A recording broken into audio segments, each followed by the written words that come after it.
how's it going? I hope you enjoyed seeing all of these planting projects kind of melded together in one big project. Typically we do videos on every separate planting project, but I know that a lot of you guys have already seen us plant these areas, like in our Versailles garden and the containers around the barn. So we just thought, since our spring was so weird and a lot of our projects were pushed way out because of our cold springs and cold temperatures, like it'd get really warm and then it would drop again. Like for example, tomorrow's high is 95 and then the next day it's in the low 60s, and then Sunday the high is 58 in June, which is absolutely crazy, and our low is 42. So I really don't know what to expect there. I'm expecting a big storm. I don't know what it's going to do to the garden, but anyway, we just decided it would be best to work on these projects over the course of several days. Like I think this is my third set of clothes during this one video, and then kind of put them all together in one. The cats are fighting. Hey, you two, behave.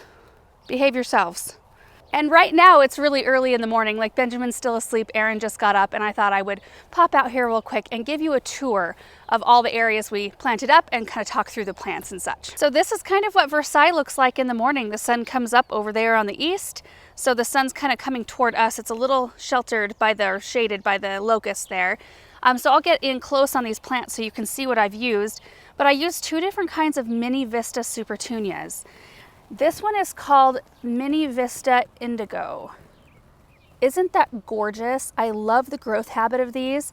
They are much, they're not compact because these will grow and fill in, but they have got much more of a tight growth habit and then a little bit smaller flowers. And I just think that they're a beautiful color. And then in the other square, so I've got indigo in these two corners here, and then in these two corners, you two, behave. In these two corners, we've got Mini Vista Pink Star. So you can see right there, it's almost got like a silverberry, the Supertunia silverberry look on the main part of the petals, and then it's got dark pink striping. But again, kind of the same growth habit. This one's a little taller in appearance, not as tight to the ground, but smaller flowers. And I'm just really excited to see how these fill in. Hey, you two, you're on my flowers. Hey, get. Hey. You two are being naughty.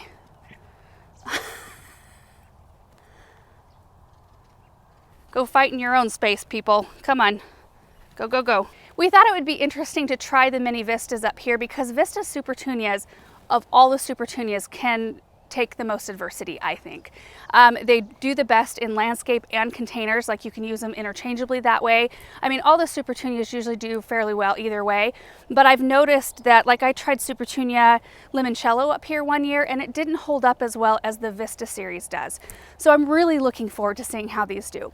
So let's head up to the front of the house and look at the second project. Also, I have to tell you that I am using one of my old vlog cameras because I broke my new one. In fact, you may have noticed in recent videos our footage is a little shaky, and it's because I was trying to screw my camera on top of my little tripod thing, and it fell and went skidding across our kitchen floor, and it broke the internal stabilization, which makes all of our footage shaky. So we've got a new one on the way. Okay, up in front of the house, we're dealing with both sun and shade, as you can see here in the morning, and then as the day progresses, this gets into full sun. And then by like late afternoon, it starts to shade this side of the hydrangea flower bed, and then it slowly moves across and shades at the very hottest part of the day, which is kind of nice.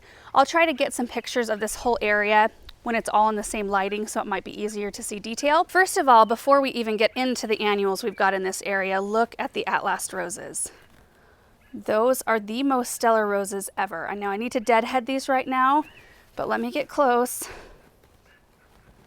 Look at these.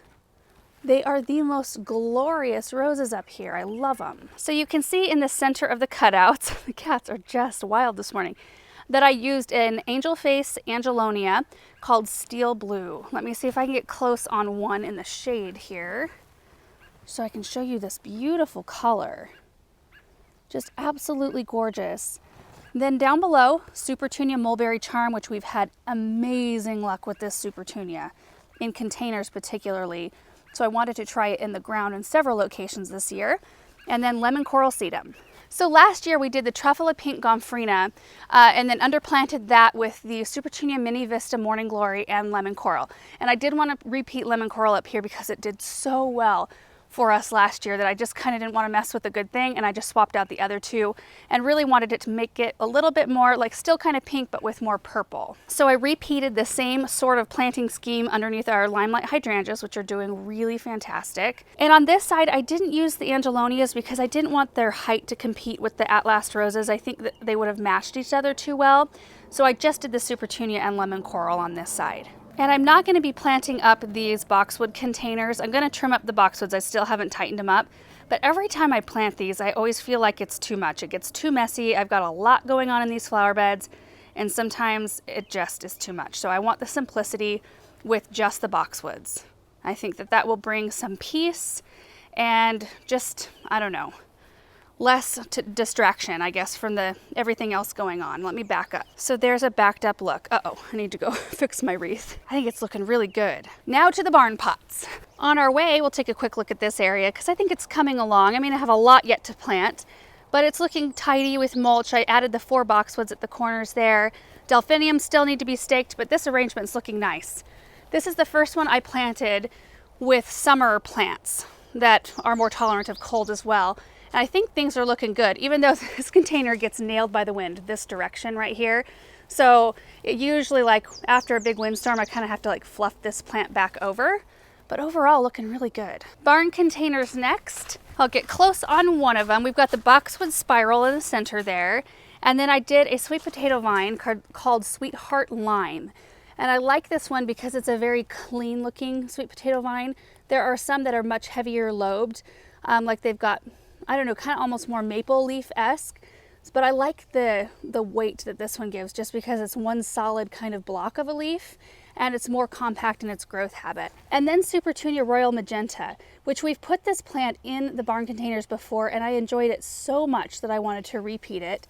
And then Supertunia Honey and Supertunia Mini Vista Indigo right there. So typically what I do is I do 3 of one plant that's kind of an anchor color, and then I alternate with 3 other different things to give it some variation. Now I did bring my Falcos out because I wanted to show you some of these, like they're looking a little bit overgrown because they've been sitting in our greenhouse for too long.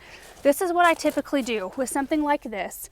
We come along and we tighten up. Even though we're sacrificing some flowers, we're going to tighten them up. That'll encourage more dense growth, more flowering. And doesn't that look so much better? Just having those things trimmed off a little bit more compact, it'll let it grow out more evenly and thickly.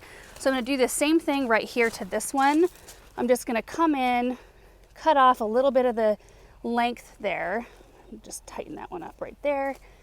And then even take this one off here. So even that has made the appearance of this pot look a little bit better. And I need to do that to a couple more. And these are very reminiscent of the color choice I put up in our front entryway containers. I think having the moon garden and having that area to really use a lot more muted colors has made me want to do bright things in the rest of my containers. And then up there in the window box, which you can't really see it very well right now, I did put Play in the Blue Salvia as my centerpiece. And then the Mini Vista Indigo, Royal Magenta, and Honey. No potato vine up there, I just wanted color coming down. I do believe I planted up the chicken coop pots next. So chicken coop pots, I used an osteospermum called Bright Lights White, and I wanted that to fill in because it grows like 8 to 10 inches, I believe, and I wanted to fill in the kind of the bottom area.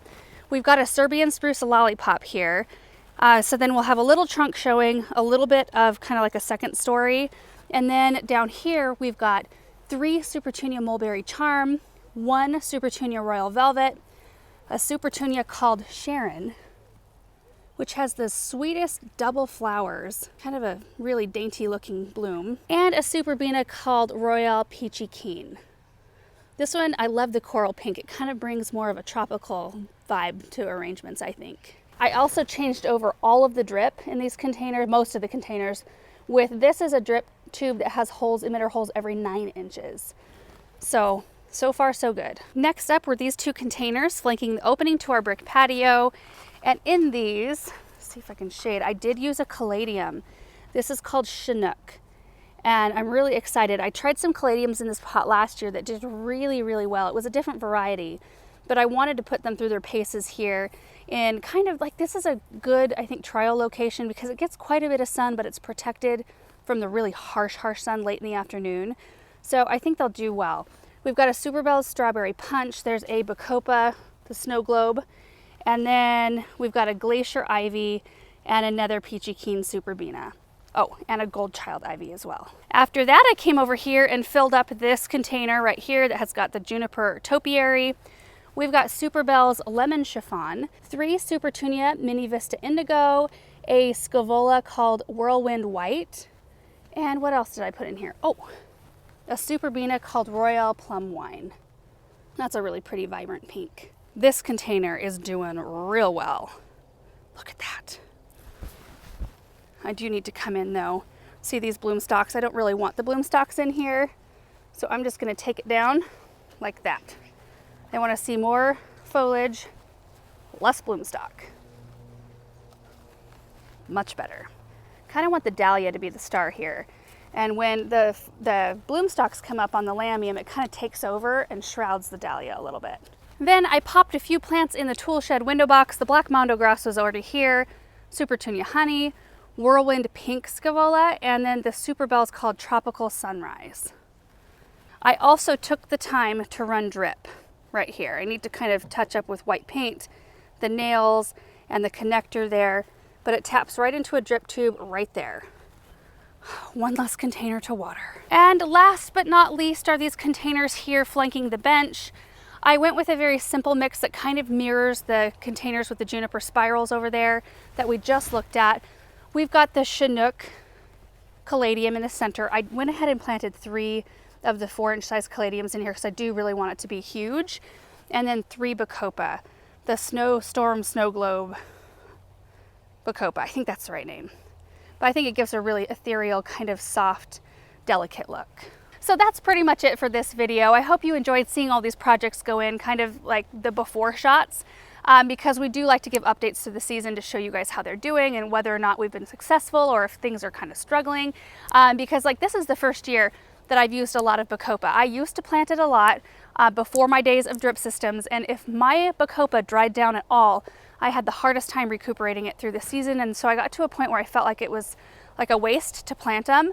But seeing how they're reacting, especially in this galvanized tub planter on a drip system where they're getting consistent moisture and they're not relying on me for water, rather they're relying on our drip system, they're doing amazingly well. So I'm really encouraged about that, but we'll see as the season goes on how they do once the extreme heat happens. Hope you enjoyed it. Hope you have a really great day, and we will see you in the next video. Bye.